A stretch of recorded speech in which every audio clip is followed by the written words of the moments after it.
They swore it would never happen. WWE management, corporate executives, every single person with any authority in that company made it abundantly clear that Randy Orton and Brock Lesnar were never, under any circumstances, supposed to be in the same room together without an army of security personnel, legal teams on standby, and evacuation plans ready to go. And last night, every single one of those precautions, every single safeguard that had been put in place to prevent exactly what we all knew would eventually happen, they all failed spectacularly. Randy Orton and Brock Lesnar, two of the most dangerous, most volatile, most legitimately terrifying human beings to ever step foot in a WWE ring, found themselves locked in the same locker room, and what transpired in those 10 minutes before security could break down the door is going to be talked about, debated, analyzed, and mythologized for decades to come. And here's what's going to make your blood boil. Here's what's going to have you screaming in the comments section and sharing this video with everyone you know. WWE knew this was a powder keg waiting to explode. They knew that putting these two apex predators anywhere near each other was asking for disaster. They knew the history, they knew the bad blood, they knew that Randy Orton and Brock Lesnar genuinely cannot stand each other, that their rivalry goes beyond storylines and scripts and predetermined outcomes into something far more real and far more dangerous. And yet they did it anyway. They locked that locker room door with both men inside, whether by accident or by design we may never truly know, and they let hell break loose because they knew it would create the most talked about moment in wrestling this year, and they were willing to risk the health, the safety, and potentially the lives of two of their biggest stars to get that moment. If that doesn't make you question WWE's priorities, if that doesn't make you wonder whether anyone in power actually cares about these performers or if they're just content to be created and exploited for ratings, then you haven't been paying attention to how this business really works. Let me take you back to the beginning of this nightmare, to the series of events that led to what multiple sources are calling the most intense backstage altercation in modern WWE history. Randy Orton and Brock Lesnar have never been friends. These are two alpha males, two men who built their careers on being the baddest person in any room they walk into, two individuals whose entire identities are wrapped up in being feared and respected and dominant. Orton, the third-generation superstar, the Viper, the apex predator who has spent 20 years perfecting the art of psychological warfare and striking when his opponents least expect it. Lesnar, the beast incarnate, the conquered one in 21-1, the former UFC heavyweight champion who brings legitimate combat sports credibility and an aura of invincibility that nobody else on the roster can match. These are not men who play well with others. These are not men who compromise or back down or show weakness. And when you put two people like that in the same space, when you create a situation where both of them feel disrespected or threatened or challenged, the result is always going to be explosive. The tension had been building for weeks. It started with subtle things, comments made in interviews, social media posts that seemed innocuous but carried underlying messages, backstage run-ins that didn't escalate but left everyone watching uncomfortable with how close to the edge things were getting. Randy made a comment during a promo about how he's beaten every monster WWE has thrown at him, that he's slayed giants and beasts and that nobody intimidates him. It wasn't explicitly about Brock, but everyone knew what he was really saying. Brock, for his part, told Paul Heyman during a segment that he was tired of hearing Orton's name mentioned in the same breath as his, that there's only one true apex predator in WWE and it's not the guy who relies on cheap shots and RKOs out of nowhere. Again, not a direct confrontation, but the message was received loud and clear. WWE management should have seen this coming. They should have taken steps to keep these two separated, to make sure their paths never crossed, to protect both men from their own worst instincts. Instead, they booked them both for the same show last night, scheduled them both to be in the backstage area at the same time, and then, in what is either the most catastrophic failure of safety protocols in wrestling history or the most cynical manipulation of dangerous personalities for content, somehow both men ended up in the same locker room with the door locked from the outside. The official story is that it was an accident, that a stagehand didn't realize both men were inside and locked the door per standard procedure. But multiple people backstage are whispering a different story, suggesting that certain members of the production team were told to make sure the door got locked, that someone in a position of power wanted this confrontation to happen and was willing to create the circumstances for it to occur. The first indication that something was wrong came when other wrestlers in the adjacent locker room heard shouting. Not the usual trash talk or heated discussion that happens backstage at every wrestling show, but genuine anger, voices raised in rage, the kind of shouting that makes everyone stop what they're doing and pay attention. Then came the sounds of violence. The unmistakable crash of a body being thrown into a locker, the clang of metal bending under impact, the shattering of what might have been a mirror or a phone or some other unfortunate object that got in the way of two human wrecking balls trying to destroy each other.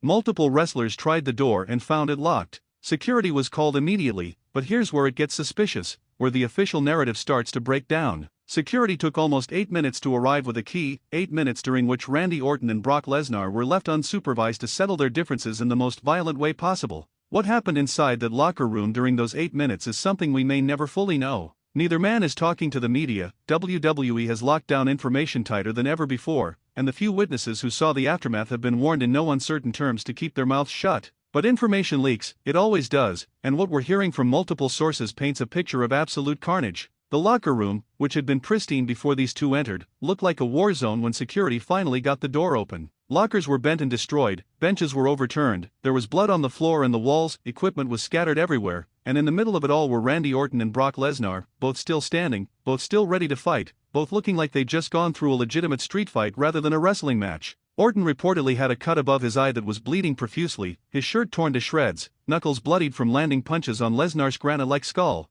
Lesnar had visible bruising already forming on his ribs, suggesting Orton had gotten some significant strikes in, and there are reports that Brock was favoring his left arm, possibly from Orton attempting one of his signature moves in a real fight scenario. But here's the thing that everyone keeps coming back to, the detail that makes this whole situation even more incredible. Despite the destruction, despite the violence, despite 8 minutes of these two trying to legitimately hurt each other, both men were still standing, still conscious, still ready to continue fighting. Security had to physically separate them, had to form human barriers between two men who were still trying to get at each other, and even after being pulled apart, both were still shouting threats and promises of what they were going to do to each other given another opportunity. The immediate aftermath was chaos. Medical personnel rushed in to evaluate both men for serious injuries. WWE's legal team arrived within minutes, presumably to assess liability and start damage control. Upper management, including people who are never normally backstage at shows, suddenly materialized to try to contain the situation. Both Orton and Lesnar were escorted to separate areas of the arena, kept as far apart as possible while doctors examined them and officials tried to figure out what the hell had just happened and what they were going to do about it.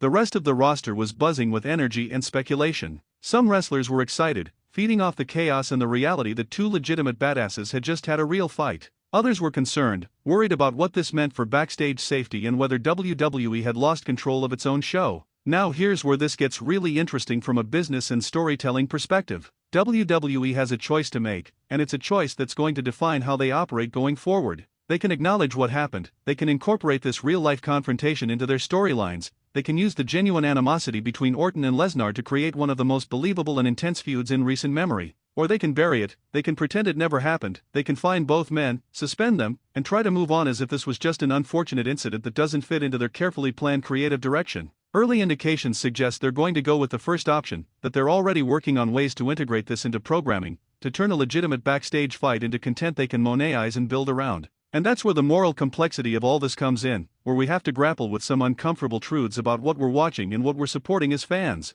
If WWE deliberately created the circumstances for this fight to happen, if they locked the door knowing full well what would transpire once these two were left alone together, then they put their performers in genuine danger for content. They exploited the real animosity between two people, they created a situation where actual violence was not just possible but probable, and they did it because they knew it would generate buzz and interest and ultimately make them money. That's not just ethically questionable, it's potentially criminal. You can't deliberately create dangerous situations for your employees, even if those employees are wrestlers who are used to physical confrontation, and expect there to be no consequences. But even if it was genuinely an accident, even if that door being locked with both men inside was a complete coincidence and nobody in power wanted or expected this to happen, the fact that WWE is now going to profit from it, the fact that they're going to turn this into a storyline and use real violence and real injuries and real bad blood to sell tickets and generate interest, that's still morally complicated at best and exploitative at worst. Where's the line? When does using reality in wrestling storytelling cross over from being effective and compelling to being manipulative and dangerous?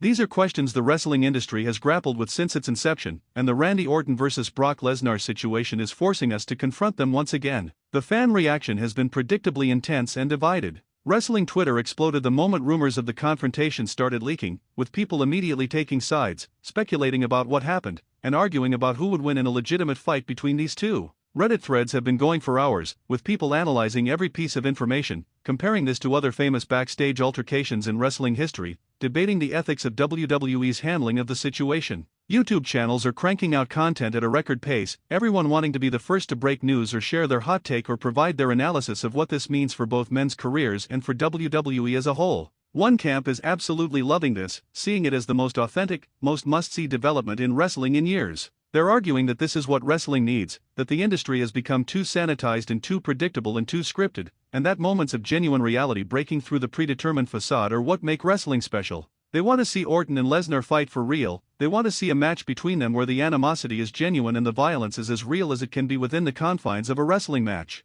They're already fantasy booking how this feud should play out, what stipulation their match should have, how WWE should capitalize on this incredible situation they found themselves in. The other camp is deeply concerned about the precedent this sets and the message it sends. They're pointing out that if WWE rewards this behavior, if they make Orton vs. Lesnar their next big program and generate millions of dollars from what was essentially a workplace fight, then they're incentivizing other wrestlers to create similar situations. They're worried about the culture this creates in the locker room, where disputes are settled with violence and where management not only allows it but actively profits from it. They're concerned about the long-term health and safety of performers in an industry that's already physically demanding and dangerous enough without adding the element of legitimate fighting to the mix. Both perspectives have merit, and honestly, this is one of those situations where there's no clear right answer. Wrestling has always existed in this gray area between reality and fiction, between sport and entertainment, between genuine athletic competition and predetermined theatrical performance. The magic of wrestling, the thing that makes it unique and compelling, is that it blurs all of those lines and makes you question what's real and what's not.